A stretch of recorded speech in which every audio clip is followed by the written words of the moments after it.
Hello बच्चों, welcome to my channel easy board academy. मेरा नाम पंकज कुमार है। मैं आपको 10th बोर्ड का मैथ करा रहा हूँ।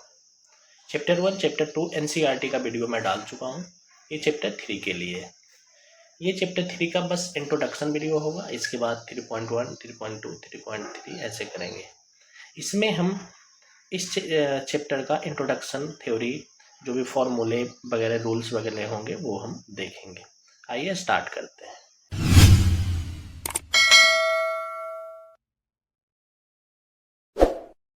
चैप्टर का नाम है लीनियर इक्वेशन, है ना।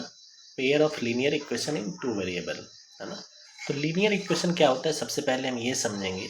तो आपको मैं पहले भी बताया हूँ कि लीनियर इक्वेशन होता है जिसका डिग्री 1 होता है, वो लीनियर इक्वेशन कहलाता है। किसी भी इक्वेशन जिसका डिग्री 1 हो, है ना, जिसका डिग्री 1 हो, वो आपका लीनियर इक्वेशन कहलाता है। लीनियर इक्वेशन कहलाता है। यहाँ पे लिखा हुआ है कि linear equation are used to represent the situation with the unknown value. We use linear equation in various real life situation such as, है ना। तो कुछ ऐसे सिचुएशंस जिसमें हम लीनियर इक्वेशन का यूज करते हैं। और लीनियर इक्वेशन वही होता है जिसका डिग्री 1 हो, मतलब जिसका मैक्सिमम पावर क्या हो, 1 हो। अब यहाँ पे देखिए हम कि standard form of linear equation क्या होता है। तो स्टैंडर्ड फॉर्म लिखा हुआ है कि A X plus B Y plus C equals to 0। A X plus B Y plus C equals to 0, ये कहलाता है आपका स्टैंडर्ड फॉर्म, या वेरियस फॉर्म भी कह सकते हो, ऐसे इसको स्टैंडर्ड फॉर्म भी कहते हैं, है ना। एक एग्जांपल लेंगे तो x plus 3y equals to 7, ये हो गया आपका लीनियर इक्वेशन का एग्जाम्पल। आप ये भी कह सकते हो कि यहाँ पे ए एंड बी क्या है, तो x के साथ जो अटैच होता है, मतलब कोफिशिएंट ऑफ x वो a होता है, और कोफिशिएंट ऑफ y वो क्या होता है, b होता है। तो a और b दोनों एक साथ जीरो नहीं हो सकता है। दोनों एक साथ जीरो होगा तो कोई सॉल्यूशन नहीं निकलेगा, वो गलत हो जाएगा। हम एक बार में या तो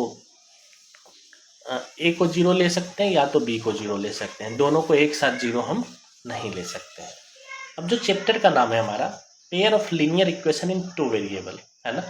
पेयर ऑफ लीनियर, इस चैप्टर में हमें ये जो लीनियर इक्वेशन है वो हमें पेयर में चाहिए। ये लीनियर इक्वेशन हमें चाहिए पेयर में। तो पेयर मतलब कि दो लीनियर इक्वेशन चाहिए, पेयर ऑफ लीनियर इक्वेशन, है ना, इन टू वेरिएबल। वेरिएबल भी टू चाहिए। वेरिएबल क्या होता है, जैसे एक्स है, वाई है ना। तो एक ही इक्वेशन में हमें एक्स भी चाहिए और वाई भी चाहिए, और इस तरह का इक्वेशन हमें पेयर में चाहिए, तब ये कहलाएगा pair of linear equation in two variable. तो general form of pair of, वही जनरल फॉर्म कह लो या स्टैंडर्ड फॉर्म कह लो, है ना। जनरल फॉर्म कह लो या स्टैंडर्ड फॉर्म कह लो, तो ये है आपका pair of linear equation in two variable. इसको मैं थोड़ा सा एक्सप्लेन और करूंगा कि ये हो गया आपका a1x plus b1y plus c1। दूसरा हो गया a2x plus b2y plus c2। ये आपका देख रहे हो, ये हो गया आपका पेयर ऑफ लीनियर इक्वेशन। अगर इसको एग्जांपल में लेते हैं,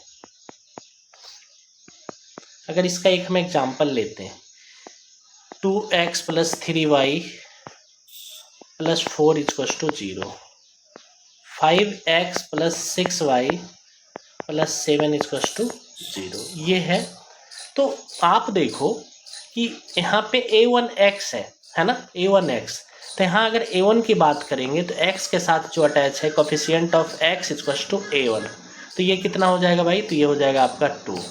कोफिशिएंट ऑफ y मतलब b1, है ना, यहाँ पे क्या है, b1 है ना, ये भी b1 है, तो b1 कितना हो जाएगा, b1 आपका 3 हो जाएगा। उसी तरीके से c1 कांस्टेंट टर्म आपका 4 हो जाएगा। यहाँ पे बात करें a2 का, तो a2 आपका 5 हो जाएगा, b2 आपका 6 हो जाएगा, और c2 आपका 7 हो जाएगा। तो ये समझना बहुत इंपॉर्टेंट है, इसका बहुत यूज है आपके इस चैप्टर्स में कि a1 a2 b1 b2 कैसे निकालते हैं, है ना। और ये standard form of linear equation in two variable का ये जनरल फॉर्म है या स्टैंडर्ड फॉर्म है। टाइप ऑफ सॉल्यूशन क्या है। टाइप ऑफ सॉल्यूशन 3 टाइप के होते हैं। एक होते हैं यूनिक सॉल्यूशन, दूसरा होता है इनफाइनेटली मेनी सॉल्यूशन, तीसरा होता है नो सॉल्यूशन। तो ये लीनियर इक्वेशन है, मतलब ये जो है लाइन का इक्वेशन है, ये लाइन का इक्वेशन है। तो अगर दो लाइन इस तरीके से इंटरसेक्ट करेगा तो वो किसी एक पॉइंट पे इंटरसेक्ट करेगा, किसी एक पॉइंट पे इंटरसेक्ट करेगा। ऐसे सिचुएशन में आपको ओनली वन सॉल्यूशन मिलेगा, ओनली वन सॉल्यूशन। इसी को आप यूनिक सॉल्यूशन भी कह सकते हो, यूनिक सॉल्यूशन, है ना, ओनली वन सॉल्यूशन या यूनिक सॉल्यूशन। इसका डेफिनेशन क्या है कि when two equation represent two distinct line that intersect at straight at a single point, the line are not parallel and not same line, है ना। ये लाइन ना तो पैरेलल होना चाहिए और ना तो सेम लाइन होना चाहिए, एक दूसरे को इंटरसेक्ट करना चाहिए, और जिस पॉइंट पे इंटरसेक्ट करता है वही सॉल्यूशन होता है, और उस सॉल्यूशन को हम ओनली वन सॉल्यूशन कहेंगे या यूनिक सॉल्यूशन कहेंगे। अब आ गया इनफाइनाइटली मेनी सॉल्यूशन। ये आप समझो क्या है। मान लो एक लाइन है ऐसा, है ना, इसका इक्वेशन कुछ भी है 2x + 3y, ऐसे इक्वेशन अभी नहीं। दूसरा एक लाइन लेते हैं, मान लो ये वो लाइन इसी पे ओवरलैप कर रहा है, वो लाइन इसी पे ओवरलैप कर रहा है। तो एक लाइन के ऊपर जब दूसरा लाइन ऐसे ओवरलैप हो जाए तो हर पॉइंट पे आपको सॉल्यूशन मिलेगा, हर पॉइंट पे आपको सॉल्यूशन मिलेगा, क्योंकि हर पॉइंट पे इंटरसेक्ट कर रहा है। तो ऐसे केस में हम कहते हैं कि इनफाइनाइटली मेनी सॉल्यूशन, मतलब अनलिमिटेड सॉल्यूशन, इतना सॉल्यूशन कि जिसके हम काउंट नहीं कर सकते हैं, तो इसको हम कहते हैं infinitely many solution.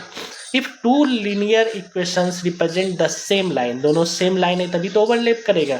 Every point on the line satisfied both equation, और एवरी पॉइंट पे क्या कर रहा है, दोनों एक सॉल्यूशन दे रहा है, तो ऐसे सॉल्यूशन को हम बोलते हैं infinitely many solution.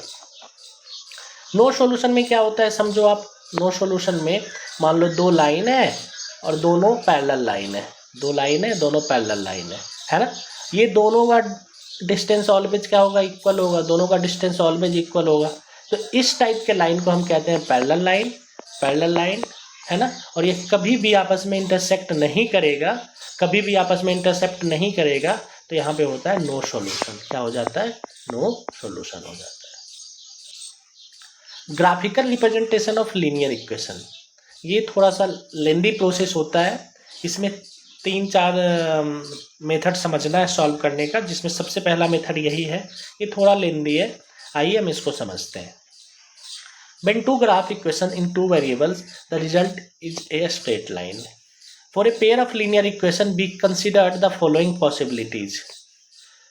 The two line intersect at one point. The two line are parallel and never meet.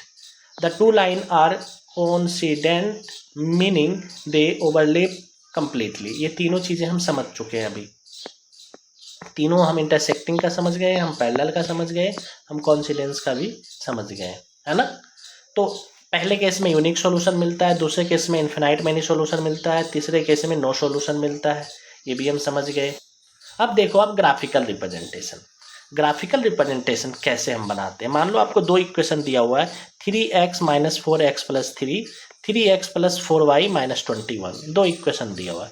ये दोनों इक्वेशन को सॉल्व करोगे आप, तो ये जो बॉक्स बना है, ये बॉक्स बना है 3x - 4y + 3 = 0 के लिए, और ये बॉक्स बना है 3x + 4y - 21 के लिए, है ना।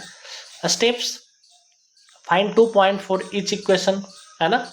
हम 2 पॉइंट्स निकाल लिए, मिनिमम 2 पॉइंट्स है, यहाँ पे हम 3 निकाल लिए। इसमें क्या करते हैं, जैसे x की वैल्यू 0 रखा तो y की वैल्यू कुछ आया, x की वैल्यू 1 रखा तो y की वैल्यू कुछ आया, x की वैल्यू 2 रखा तो ऐसे यहाँ रखा हुआ है। पहले हम x की वैल्यू 3 रखे, है ना, x की वैल्यू 3 रखे तो y की वैल्यू 3 आया, y की वैल्यू x की वैल्यू 7 रखे तो y वैल्यू 7 आया, x की वैल्यू -1 रखे तो y की वैल्यू 0 आया। उसी तरीके से दूसरे में x की वैल्यू 3 रखे तो y की वैल्यू 3 आया, x की वैल्यू 7 रखे तो y की वैल्यू 0 आया।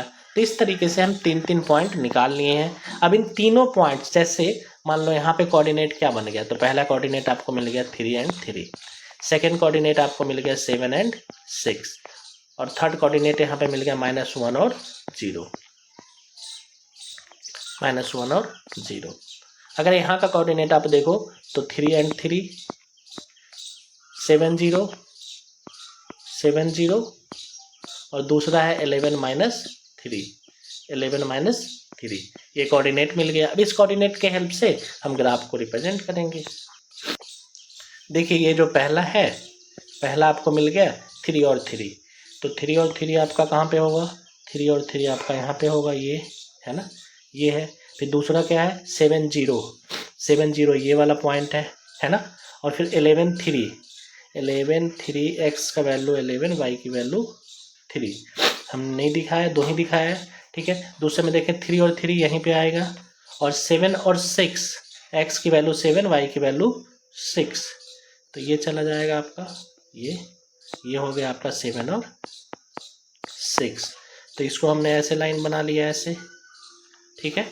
और ये लाइन बन गया, और ये दोनों लाइन इंटरसेक्ट किया कहाँ पे, 3 और 3 पे। ये दोनों लाइन इंटरसेक्ट किया 3 और 3 पे, तो हम बोलेंगे कि आपका जो इस दोनों इक्वेशंस था, इसका सॉल्यूशन क्या है, 3 और 3 है।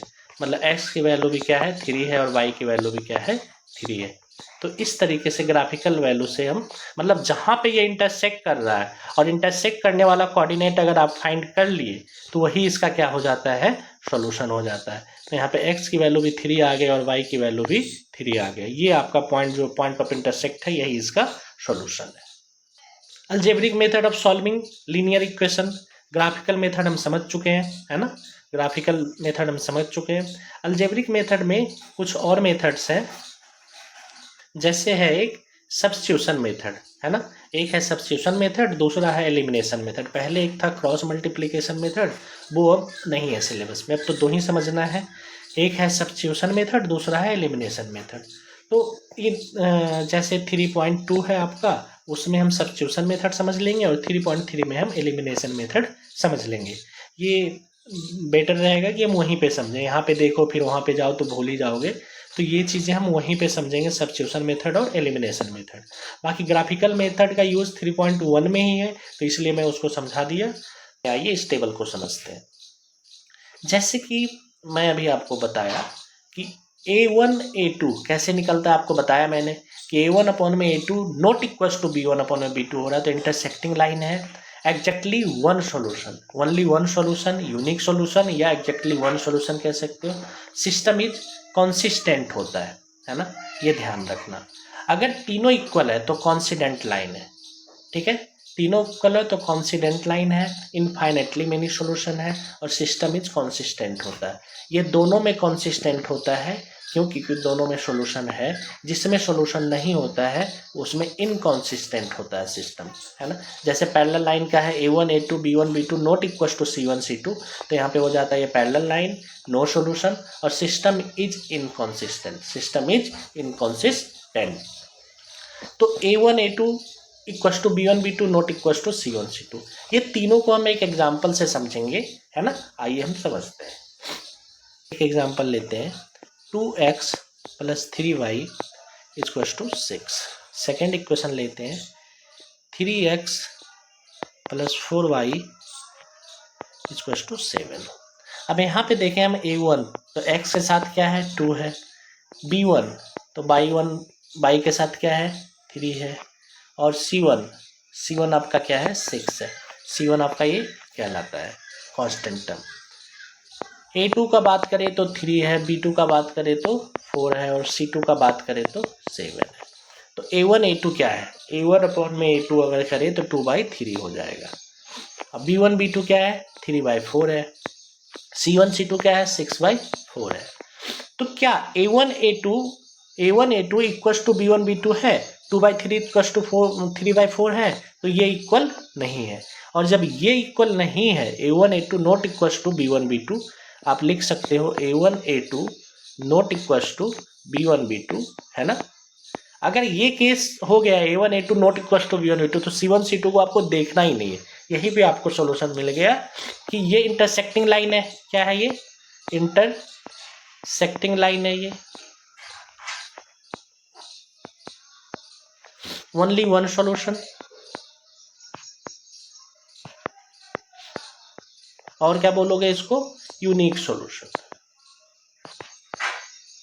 तो ये हो गया आपका इंटरसेक्टिंग लाइन का एग्जाम्पल लिया हमने, A1 A2 not equal to B1 B2। आइए अब हम एक पैरेलल लाइन का देखते हैं। जैसे एक एग्जाम्पल लेते हैं, 2x plus 3y equal to 6। Second लेते हैं 4x plus 6y equal to 7। तो a1 देखो क्या है 2 है, b1 क्या है 3 है और c1 क्या है 6 है। a2 4, b2 6 and c2 7। आप a1 a2 b1 b2 लिखो, है ना। जैसे a1 a2 क्या हो गया 2/4, है ना। b1 b2 क्या हो गया 3/6 और c1 c2 क्या हो गया 6/7। ये दोनों कैंसिल होके 1/2 हो जाएगा, ये भी 1/2 हो जाएगा। तो आप क्या लिखोगे 1/2 1/2 और 6/7।